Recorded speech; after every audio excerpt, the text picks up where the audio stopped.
Okay, ಮುಂದಿನ ಸುದ್ದಿ ನೋಡ್ತಾ ಹೋಗೋದಾದ್ರೆ ಬೆಂಗಳೂರಿನ ನಗರತಪೇಟೆಯಲ್ಲಿ ಬೆಳಗ್ಗೆಯಿಂದ ಕಾರ್ಯಾಚರಣೆ ನಡೀತಾ ಇದೆ. ನಿನ್ನೆ ರಾತ್ರಿ ಇದ್ದಕ್ಕಿದ್ದಂತೆ ಅಲ್ಲಿ ಬೆಂಕಿ ಅವಘಡ ಸಂಭವಿಸಿತು. ಪರಿಣಾಮ ಒಂದು ಇಡೀ ಕುಟುಂಬ ಸಜೀವ ದಹನವಾಗಿದೆ. ಸತತ 10 ಗಂಟೆಗಳಿಂದ ಶೋಧ ಕಾರ್ಯ ನಡೀತಾ ಇದೆ. ಇನ್ನು 3 ಮೃತದೇಹವನ್ನು ಪತ್ತೆ ಹಚ್ಚೋಕೆ ಹರಸಾಹಸ ಪಡ್ತಾ ಇದ್ದಾರೆ. ಅಷ್ಟೊಂದು ಸುಲಭ ಆಗಿಲ್ಲ. ಕಾರ್ಯಾಚರಣೆಯಲ್ಲಿ ದೊಡ್ಡ ಪ್ರಮಾಣದಲ್ಲಿ ದಟ್ಟ ಹೊಗೆ ಆವರಿಸಿಕೊಂಡಿದೆ. ಇದು ಸ್ವಲ್ಪ ಸಮಸ್ಯೆ ಆಗ್ತಾ ಇದೆ ಅಗ್ನಿಶಾಮಕ ಸಿಬ್ಬಂದಿಗಳಿಗೆ. ಹೆಚ್ಚಿನ ಪ್ರಮಾಣದಲ್ಲಿ ಅಗ್ನಿಶಾಮಕ ಸಿಬ್ಬಂದಿಗಳನ್ನು ನಿಯೋಜನೆ ಮಾಡಲಾಗಿದೆ ಆ ಭಾಗಕ್ಕೆ. ನಿರಂತರವಾಗಿ ಈ ಒಂದು ಅಗ್ನಿ ನಂದಿಸುವ ಮತ್ತು ಅದರೊಳಗೆ ಹೋಗಿ ಕಾರ್ಯಾಚರಣೆ ಮಾಡುವಂತಹ ಕೆಲಸ ನಿರಂತರವಾಗಿ ನಡೀತಾ ಇದೆ. Very sad. ಇದು ಆಗಬಾರ್ದಿತ್ತು ಇಂತಹ ಘಟನೆ.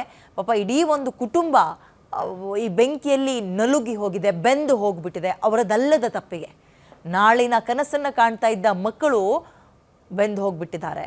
ಮಕ್ಕಳನ್ನು ಹಾಗೆ ಬೆಳೆಸ್ಬೇಕು ಹೀಗೆ ಬೆಳೆಸ್ಬೇಕು ಅಂದ್ಕೊಂಡಂತಹ ತಂದೆ ತಾಯಿ ಕೂಡ ಬೆಂಕಿಯಲ್ಲಿ ಸುಟ್ಟು ಹೋಗ್ಬಿಟ್ಟಿದ್ದಾರೆ ಅವರದಲ್ಲದ ತಪ್ಪಿಗೆ. ಪಾಪ ಆ ಒಂದು ನೋವು ನೆನಪಿಸ್ಕೊಳ್ಳಿ, ಈಗ ಹೇಗಿರುತ್ತೆ ಅಂತ.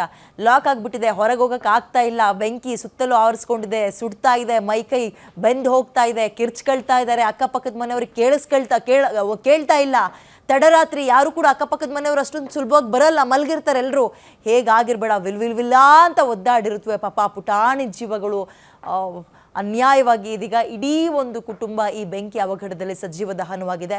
ಮತ್ತೊಬ್ಬರು ಸುರೇಶ್ ಅನ್ನೋರು ಕೂಡ ಸಾವನ್ನಪ್ಪಿದ್ದಾರೆ. ಅಲ್ಲಿಯ ದಟ್ಟ ಹೊಗೆಯನ್ನು ಗಮನಿಸ್ತಾ ಇದ್ದೀರಿ. ಅದು ಅವರ ಹಣೆ ಬರದಲ್ಲಿ ವಿಧಿ ಹೇಗೆ ಬರೆದಿತ್ತು ನೋಡಿ. ಪುಟಾಣಿ ಮಕ್ಕಳು 5 ವರ್ಷ ವಿಹಾನ್ ಅಂತ, ಮತ್ತೊಬ್ಬ 8 ವರ್ಷದ ಮಗ ಮತ್ತು ಹೆಂಡತಿ, ಜೊತೆಗೆ ಗಂಡ, ಅವ್ರ ಜೊತೆಗೆ ಅವ್ರು ಕೆಲಸ ಮಾಡ್ಕೊಂಡಿದ್ದವರು ಅಥವಾ ಮತ್ತೊಬ್ಬರು ಸಿಬ್ಬಂದಿ ಸಹಾಯಕರು ಇರ್ತಾರಲ್ಲ ಅವ್ರುಗಳು, ಯಾರು ಗೊತ್ತಿಲ್ಲ, ಅವರು ಕೂಡ ಸಜೀವ ದಹನವಾಗಿದ್ದಾರೆ. ಇನ್ನು ಎಲ್ಲ ಮೃತದೇಹಗಳನ್ನು ಐಡೆಂಟಿಫೈ ಮಾಡುವಂತಹ ಕೆಲಸ ಆಗಿಲ್ಲ ಅಂದರೆ ಮುಂದುವರಿತಾ ಇದೆ. ಈಗ ಆಲ್ರೆಡಿ ಒಂದು 3 ಜನರನ್ನ ಪತ್ತೆ ಹಚ್ಚಿದ್ದಾರೆ.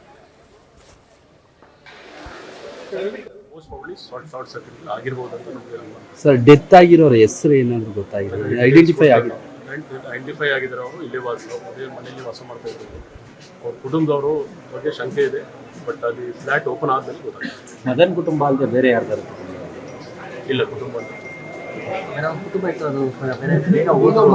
ಇಲ್ಲ. ಕೆಲವರು ಆಲ್ರೆಡಿ ಅವರು ಮುಂಜಾಗ್ರವಾಗಿ ಅವ್ರಿಗೆ ಶಬ್ದ ಕೇಳಿದ ತಕ್ಷಣ ಅವರು ಬೇರೆ ಕಡೆ ಮಾಡಿದ್ದಾರೆ. ತುಂಬಾ ಬಚಾವಾಗಿದೆ. ಬಟ್ ಈ ಪರ್ಟಿಕ್ಯುಲರ್ ಒಂದು ಮನೆಯದು ನಮಗೆ ಓಪನ್ ಮಾಡ್ಲಿಕ್ಕೆ ಆಗ್ತಾ ಇಲ್ಲ. ಕೆಳಗಡೆಯಿಂದ ಓಪನ್ ಮಾಡ್ಕೊಂಡು ಮೇಲೆ ಹೋಗಿದ್ದಾರೆ. ಈಗ 3rd ಫ್ಲೋರ್ದು ಓಪನಿಂಗ್ ಬಾಕಿ ಇದೆ. ಮೋಸ್ಟ್ ಕೆಲಸ ಆಗ್ತಾ ಇದೆ. ಈಗ ಮೋಸ್ಟ್ ಪ್ರಾಬಬ್ಲಿ ಶಾರ್ಟ್ ಸರ್ಕ್ಯೂಟ್ ಆಗಿರ್ಬೋದು ಅಂತ ನಮಗೆ. ಸರ್, ಡೆತ್ ಆಗಿರೋರ ಹೆಸರು ಏನಾದ್ರು ಗೊತ್ತಾಗಿದೆ? ಐಡೆಂಟಿಫೈ ಆಗಿದ್ದಾರೆ. ಅವರು ಇಲ್ಲೇ ಮನೆಯಲ್ಲಿ ವಾಸ ಮಾಡ್ತಾ ಇದ್ದಾರೆ. ಅವ್ರ ಕುಟುಂಬದವರು ಬಗ್ಗೆ ಶಂಕೆ ಇದೆ. 2:30-3 ಗಂಟೆಗೆ ಇದರಲ್ಲಿ ನಮ್ಮ ಪೊಲೀಸ್ಗೆ ಮಾಹಿತಿ ಬಂತು, ಒಂದು ಮನೆಯಲ್ಲಿ ಬೆಂಕಿ ಬಿದ್ದಿತ್ತು. ಬಟ್ ನೋಡಿದರೆ ಕೆಳಗಡೆ ಗೋಡೌನ್ ಇದೆ, ಮೇಲೆ 1st, 2nd, 3rd ಫ್ಲೋರಲ್ಲಿ ಕೆಲವರು ವಾಸ ಮಾಡ್ತಾಯಿದ್ರು. ಇಲ್ಲಿವರೆಗೆ ನಮ್ಮ ಫೈರ್ ಅವರು ತಕ್ಷಣ ಬಂದು ಮತ್ತು ಪೊಲೀಸರು ಸೇರಿ 2 ಡೆಡ್ ಬಾಡಿ ಸಿಕ್ಕಿದೆ. ಇನ್ನೂ ಮೇಲೆ ಒಂದು ಟಾಪ್ ಫ್ಲೋರ್ದು 3rd ಫ್ಲೋರ್ ಸ್ವಲ್ಪ ಕಷ್ಟ ಆಗ್ತಾ ಇದೆ, ಯಾಕೆಂದರೆ ತುಂಬ ಬೆಂಕಿ ಮತ್ತು ಹೊಗೆ ಇದೆ.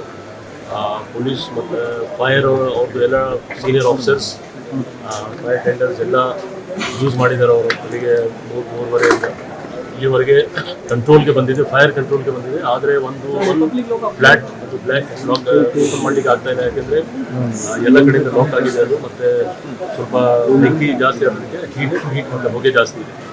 ಅದನ್ನು ಇವತ್ತು ಈಗ ಅರ್ಧ ತಾಸಲ್ಲಿ ಆಗುತ್ತೆ ಅಂತ